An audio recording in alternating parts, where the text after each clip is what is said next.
geggeessa. Ani bobaa dukkanaa sodaachisaa keessa yoo na deeme iyyuu hamaan anatti dhufa jedhee hin sodaadhu. Ati anaa wajjin jirtaa? Uleen keetii fi dhaabbanni kee ana hin jajjabeessu. Utuma warri na cunqursan ilaalanii ati maaddii anaaf hin dhiyeessita. Mataa koos dhadhaa ejersaa hin dibda. Xoofoon koos guutee irra hin dhangala'a.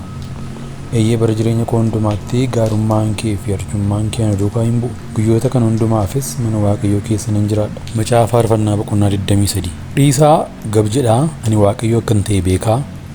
Ani saba lafa irraa gidduutti ol kaafameera. Ani biyya lafaa keessatti ol kaafameera. Waaqayyo gooftaan maccaa nu wajjin jira. Waaqayyo inni kan Yaaqoob da'oo keenya. Macaafa faarfannaa boqonnaa 46 10 hanga 11. Yaa Waaqayyo, akka ani qoofni itti sodaa malee jiraadhu situ godha.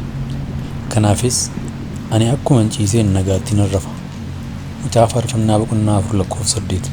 Isin bariidhaan kaatanii utuu gad hin taa'in amma waariitti warri hojjettan buddeena nyaattaniifis warri dadhabdan akkasumaan hin rakkattu. Inni michoota isaatiif irriba keessatti iyyuu akkuma kana hin kennaaf. Macaafa faarfannaa boqonnaa 127:2. Yesuus itti fufee, isin warri itti dhamaatanii dadhabdan ba'anis kan isinitti ulfaatu hundinuu gara koo kottaa ani boqonnaa isiniifan kenna. Wangeela Maatiyos boqonnaa 11:28. Nagaa isin biratti nan hambisa, nagaa koo isiniif nan kenna. Ani akka biyyi lafaa kennuttan isiniif kenna miti. Garaan keessan hin raafamin, hin sodaatinis. Wangeela Yohaannis boqonnaa 14:27. Waan hundumaatti kadhataa fi himataan galataa wajjin wanti isin barbaachisu Waaqayyoo duratti akka beekamu godhaa malee waanuma tokkotti yaaddoo hin qabaatinaa. Nagaan Waaqayyoo inni hubannaa namaa hundumaa irra caalus karaa Kiristoos Yesuus gara keessanii fi yaada keessan in eega. Filiphisiyoos 4:6-7. Inni isiniif waan yaaduuf yaaddoo keessan hundumaa Waaqayyootti gataatii dhiisaa. 1 Phexros 5:7. Akki jireenya keessanii horiidhaaf sassataa hin ta'in. Wanta argattaniin nu ga'aa jedha Waaqayyo. Ani matumaa si hin dadhabu, si hin buusus jedheera. Ibroota 13:5. Isa garaan isaa cimsee si amanatu sababii inni sitti of kennatuuf ati nagaa guutuudhaan in eegda. Isaayaas 26:3. Waaqayyo warra isa waammatan hundumaatti, warra dhugaadhaan isa waammatan hundumaatti dhiyoodha. Faarsaa 145:18. Waaqayyotu nuyi kooluu hin galle. Inni humna keenya. Inni rakkina keessatti gargaaraa ta'uun isaa beekameera. Kanaafis yoo lafti diddiiramte iyyuu, tulloonnis urgufamanii galaana walakkaa yoo buufaman iyyuu nuyi hin sodaannu. Bishaanonni isaa ursanii yoo homachaan iyyuu, tulloonnis raafamuu isaaniitiin yoo roqoman iyyuu, Waaqayyo gooftaan maccaa nu wajjin jira. Waaqayyo inni kan Yaaqoob da'oo keenya. Lagni bishaan isaa mandara Waaqayyo gammachiisu tokko jira. Mandarittiinis iddoo buufata abbaa ishee qulqullooftuudha. Waaqayyo ishee keessa waan jiruuf hin sochootu. Waaqayyo ganameeffatee ishee hin gargaara. Sabni lafa irraa dheekkamanii hin wacu. Mootummoonnis hin socho'u. Waaqayyo sagalee isaa hin dhageessisa. Laftis hin baqxi. Waaqayyo gooftaan maccaa nu wajjin jira. Waaqayyo inni kan Yaaqoob da'oo keenya. Kottaa wanta Waaqayyo hojjetu badiisa isaa sodaachisaa inni lafatti fidus ilaalaa. Inni hammaan daara lafaatti duullee akka dhaabbatu hin godha. Idda hin cabsa, eeboos hin hurreessa. Inni konkolaataa harkifamu ibiddaan hin guba. Dhiisaa gab jedhaa ani Waaqayyo akkan ta'e beekaa. Ani saba lafa irraa gidduutti ol kaafameera. Ani biyya lafaa keessatti ol kaafameera. Waaqayyo gooftaan maccaa nu wajjin jira. Waaqayyo inni kan Yaaqoob da'oo keenya. Macaafa faarfannaa 46. Ani yeroon sodaadhutti amannaa koo si irra nan kaa'adha. Faarsaa 56:3. Amma Waaqayyo isiniif hin lola. Isin gabii argadhaa. Seera boqonnaa 14:14. Waaqayyo duratti gab jedhi, obsaanis isa eeggadhu.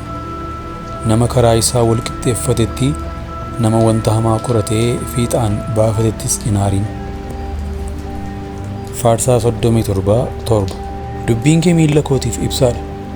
Daandii koo irrattis in ifa. Faarsaa 119:5. Inni warra garaan isaanii cabee in fayyisa. madaa isaaniis walitti qabee inni dhaaf. Faarsaa 447 Araarri isaa ganama ganama hin haareffama, amanamummaan isaas baay'eedha. Egaa ani Waaqayyo qooda kootii, kanaafis isa nan abdadha nan jedha. Faaruu Ermiyaas 3:23-24 Waaqayyo nama hundumaaf gaariidha, hojii harka isaa hundumaafis in o'a. Faarsaa 455:9 Warri diina kootii ana irratti yommuu ka'an, ofuma isaaniitii gufatanii hin kufu. Doolli na marsee yoo buufate iyyuu garaan koo hin sodaatu. Lolli yoo anatti ka'e iyyuu ani hin shakku.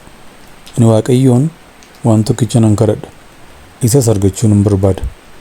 Innis bara jireenya koo hundumaa mana Waaqayyoo keessa jiraachuu, gaarummaa Waaqayyoo hojjetu mana qulqullummaa isaa keessatti isa yaadachuudha. Inni guyyaa wanti hamaan ana irra ga'utti mana isaa keessa na kaata, suuqa godoo isaa keessa na dhoksa, nagaattis kattaattoon labaasa. Ammas diinota naannoo koo jiran irratti mataan koo ol hin jedha. Anis sagalee gammachuu dhageessisaa godoo isaa keessatti qalma nan dhiyeessa. Faarfannaadhaan Waaqayyoon nan faarfadha, sagalee mi'aa faarfannaa garaa garaas nan dhageessa. Yaa Waaqayyoo, sagalee ani ittiin si waammadhu anaaf dhaga'i, araara natti argisiisi, kadhata koos anaaf dhaggeeffadhu. Ati fuula koo barbaadadhu akka jettee yaadni garaa koo anatti hin hima. Ammas ani fuula kee nan barbaadadha yaa Waaqayyo, fuula kee ana duraa hin dhoksin, garbicha kee dheekkamsaan ofirraa hin deebisin. Ati gargaarsa naaf taateetta, ana hin gatin, ana hin dhiisinis. Yaa Waaqayyo, fayyina koo abbaan koo fi haati koo yommuu na dhiisan, Waaqayyo immoo simee ana hin fudhata.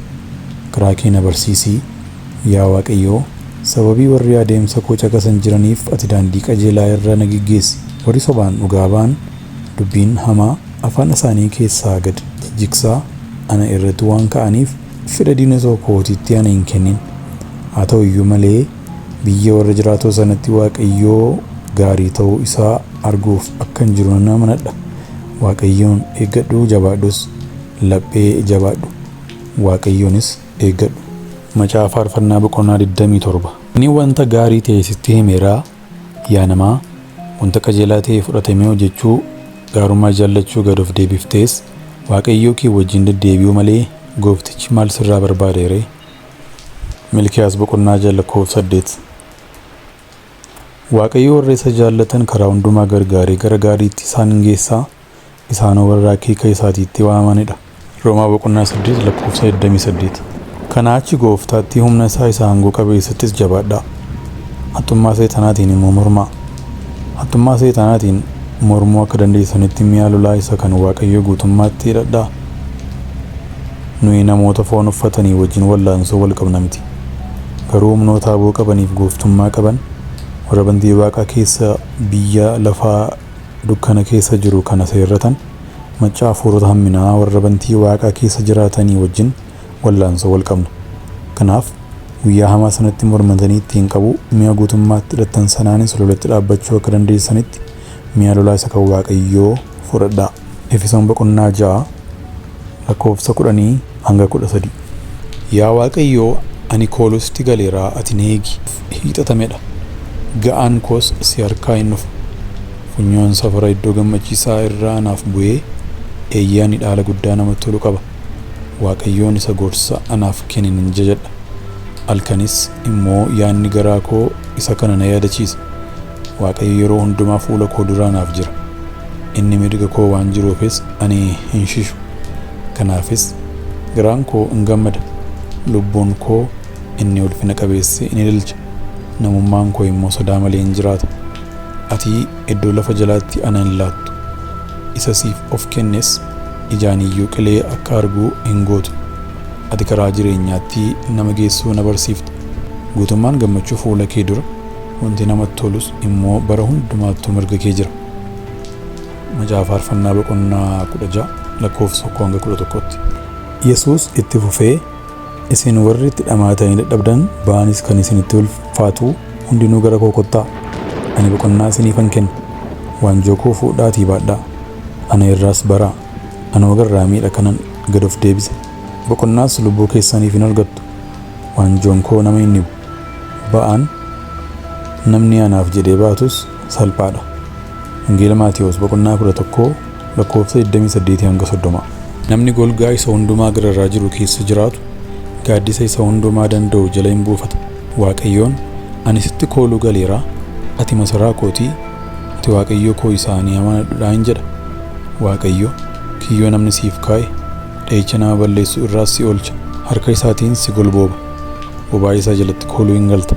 Amanamummaan isaa gaachanaa fi marsaa siif hin ta'a. Wanti halkan nama sodaachisu, xiyyi guyyaa namatti gadhiifamus sin sodaachisin. Dha'icha dukkanaan namatti dhufu, dhukkuba adeemaa saafaa nama balleessus hin sodaatin. Kumni tokko si bukkeetti, kumni 10 gara mirga keetti yoo kufan iyyuu wanti namatti dhufu kun sitti hin dhiyaatu. Ati garuu ija keetiin ilaaltee ati warra jallootaaf baafamuun argita. Ati yaa Waaqayyoo, ati isa ani kooluu itti galudha jetteetta. Isa hundumaa gararraa jirus iddoo kooluu itti galtu godhatteetta. Wanti hamaan sitti hin bu'u. Dha'ichi mana keetti hin dhiyaatu. Karaatii adeemtu hundumaatti akka si eeganiif ergamoota isaa siif hin abbooma.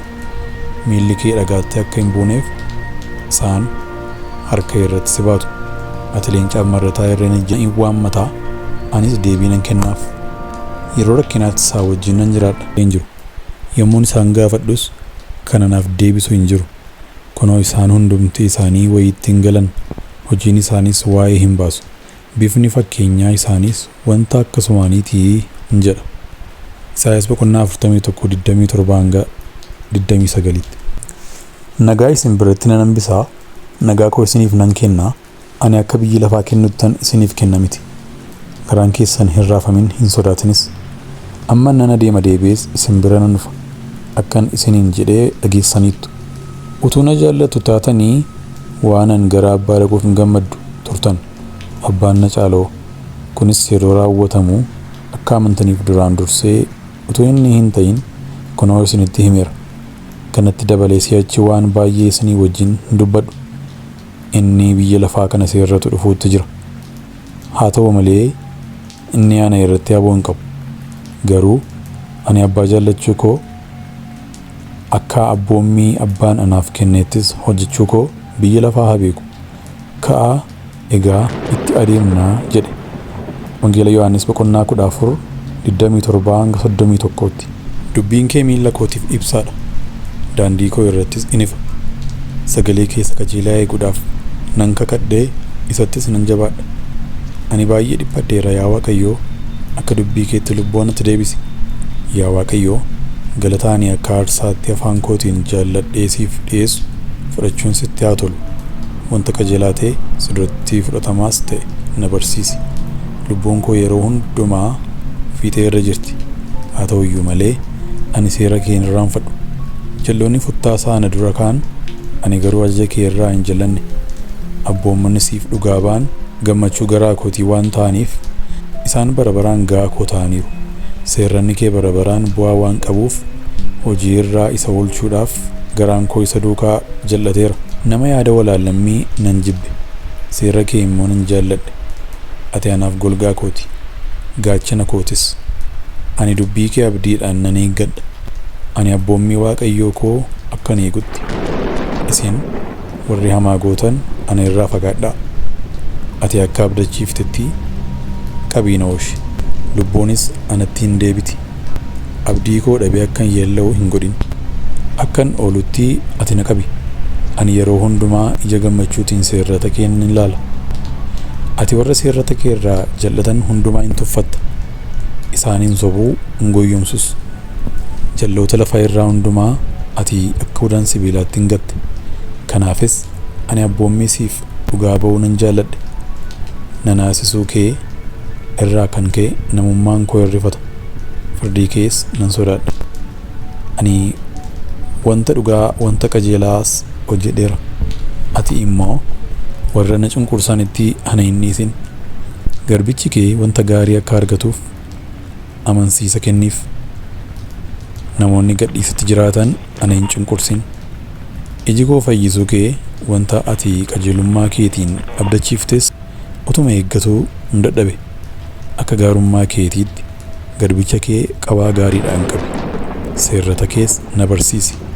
Ani garbicha keeti. Abboommii siif dhugaa ba'uu akkan beekuuf hubannaa naaf kenni.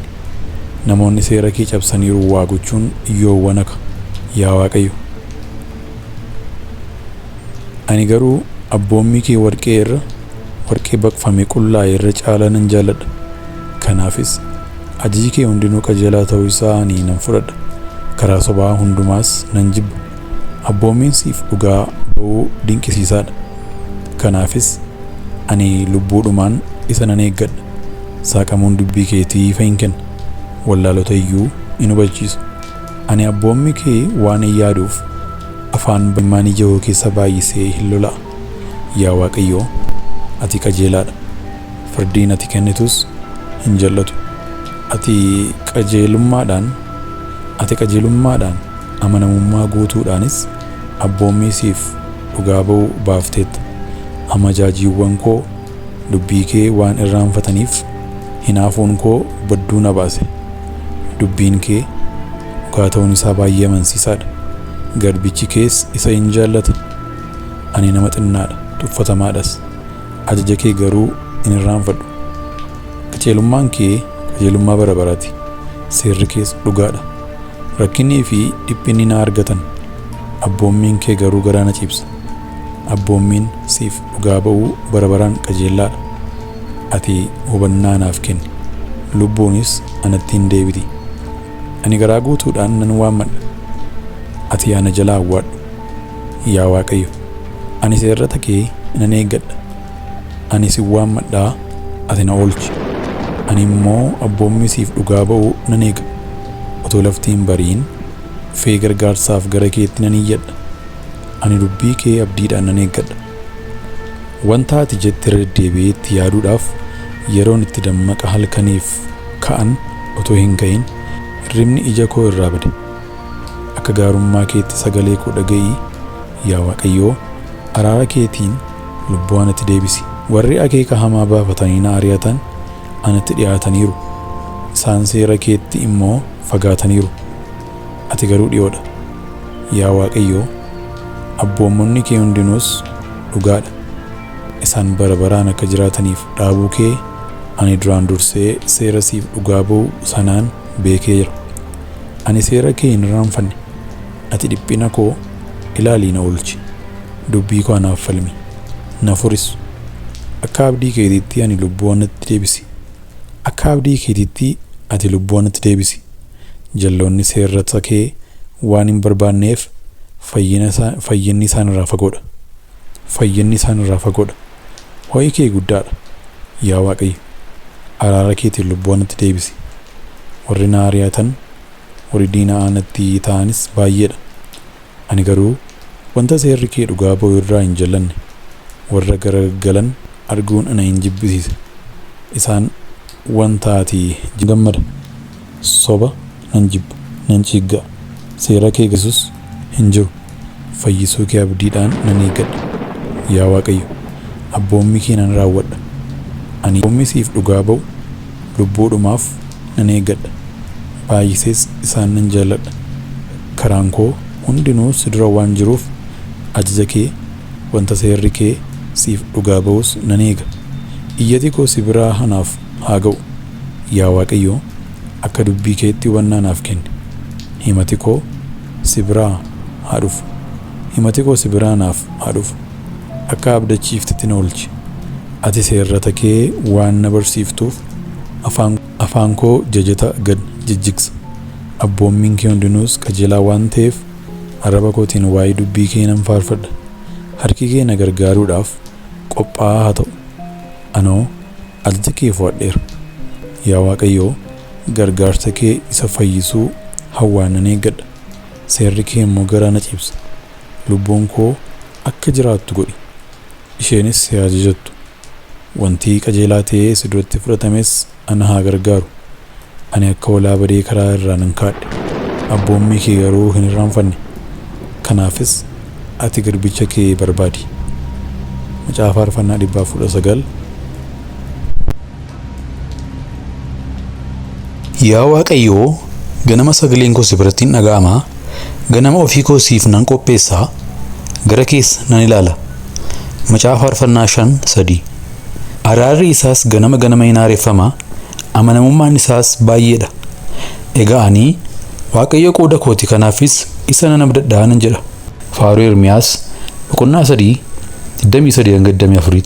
Ani waanan si amanadheef ganama bariidhaan gaarummaa kee akka anatti dhaga'amu godhi.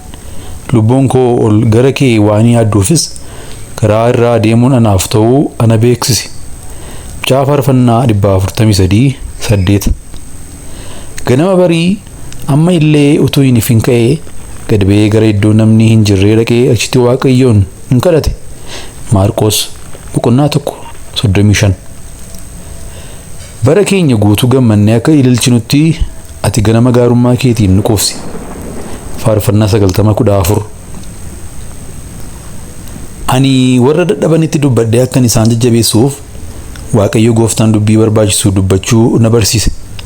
Ganama na dammaqsaa akka warra isa irraa baraniis isa inni jedhu akka dhaggeeffadhuuf gurra koonaaf hin bana. Isaayyaas 54. Guyyaan Waaqayyoo dhaabe isa kana kottaa isatti hin gammannaa itti gammaduu keenyas hin dhageessifanna. Faarfannaa 118:24. Garaa kee guutuu Waaqayyoo amanadhu. Hubannaa ofii keetiitti hin hirkatin. Karaa kee hundumaatti isa yaadii innis daandii keesiif hin qajeelcha. Fakkeenya 3:5-6. Duraan dursitanii yaada keessan mootummaa Waaqayyoo fi qajeelummaa isaa barbaadachuuttidha. Kana malees kan barbaachisu hundinuu immoo isiniif hin kennama. Maatiyos 6:33. Yaa Waaqayyoo ati Waaqayyoo kooti ani sin barbaadadha. Lubbuun koo akkuma bishaanii dheebotti akka lafti bishaan dhabee gogee dhama of keessaa fixus foon koos yaadee hin gaggaba. Faarfannaa 63:1. Yaa Waaqayyo kattaa koo fi furii koo wanti ani si duratti afaan kootiin dubbadhu garaa koottis yaaduu fudhatamaa anaaf haa ta'u. Faarfannaa 19:14. Warri Waaqayyoon abdiidhaan eeggatan garuu humni isaanii naarifamaa akka joobraas baalleedhaan ol hin ka'u. In fiigu garuu hin dadhaban, in adeemu garuu hin mul'ukan. Isaayyaas 40:31. Jabina gooftaan anaaf kennuun waan hundumaa gochuu nan danda'a. Filiphisiyoos 4:13. Waaqayyo tiksee kootii ani homaa hin dhabu. Faarfannaa 23:1. Isin keessaa nama tokkotti ogummaan yoo irrate Waaqayyo isa nama hundumaaf harka guutee fuula ifaadhaan kennu haa kadhatu. Innis in kennaaf. Yaaqoob 1:5. Waaqayyotti nuyi kooluu hin galla. Inni humna keenya. Inni rakkina keessatti gargaaraa ta'uun isaa beekan. Innis jedhee sin abboomne ree jedhe. Iyyaasuu 1:9. Iji koo gara gaarootaatti ol in ilaala. Gargaarsi koo eessaa dhufaa? Gargaarsi koo Waaqayyoo biraa in dhufa. Inni immoo isa bantiiwwan Waaqaa lafas uumedha. Faarfannaa 121:2. Nuyi amantiidhaan jiraanna malee waanuma hundumaa ijaan arguudhaan jiraanna miti. Lammaffaa Qorontos 5:7. Waanuma gootan hundumaa namaaf otoo hin ta'in akka waan gooftaadhaaf hojjetanitti garaa guutuudhaan hojjedhaa. Kolaasiyaas 3:23.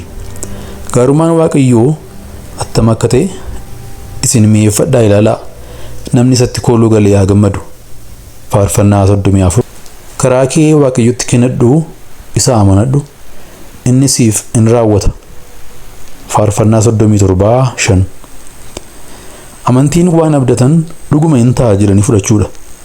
Waan ijaan hin argines akka waan arganiitti jira jedhanii lakkaa'uudha. Ibroota 11:1. Inni isiniif waan yaaduuf yaaddoo keessan hundumaa Waaqayyotti gataatii dhiisaa. 1 Phexros 5:7. Anatti qabamtanii nagaa akka qabaattaniif ani kana hundumaa isinitti hime. Biyya lafaatti rakkina qabdu garuu jabaadhaa. Ani biyya lafaa mo'eeraa jedhe. Wangeela Yohaannis 16:33. Waaqayyo ifa kootii fayyina kootis. Yoos immoo eenyuun sodaadha ree? Waaqayyo da'oo jireenya kooti. Eenyuun durattan phirphirama ree? Warri hamaa hojjetan ana nyaachuuf yommuu anatti dhiyaatan, warri na cunqursanii fi warri diina kootii ana irratti yommuu kaan ofuma isaaniitii gufatanii kufu. Duulli na marsee yoo buufateeyyuu garaan koo hin sodaatu. Lolli yoo anatti ka'eeyyuu ani hin shakku. Ani Waaqayyoon waan tokkicha nan kadhadha. Isas argachuun barbaada. Innis bara jireenya koo hundumaa mana Waaqayyoo keessa jiraachuu garuma Waaqayyoo hojjetu ilaalu mana qulqullummaa isaa keessattis isa yaadachuu inni guyyaa wanti hamaan ana irra ga'u mana isaa keessa na kaata suuqa godoo isaa keessa na dhoksa nagaatti kadhata koos anaaf dhaggeeffadhu ati fuuletta ana hin gatin ana hin dhiisinis yaa Waaqayyoo fayyina koo abbaan koo fi haati koo yommuu na dhiisan Waaqayyo immoo simee ana hin fudhata karaa kee na barsiisi yaa Waaqayyo sababii warri adeemsa koo caqasan jiraniif ati daandii qajeelaa irra na geggeessi warri sobaan dhugaa ba'an dubbii hamaa afaan isaanii keessaa gad jijjigsaa na irratti waan ka'aniif fedha diinota kootiitii ana hin kennin haa ta'u iyyuu malee biyya warra jiraatu sanatti Waaqayyo gaarii ta'uu isaa arguuf akkan jiru nan amanadha Waaqayyoon eeggadhu jabaadhus laphee jabaadhu Waaqayyoon eeggadhu Macaafa faarfannaa 27 lakkoofsa 1-14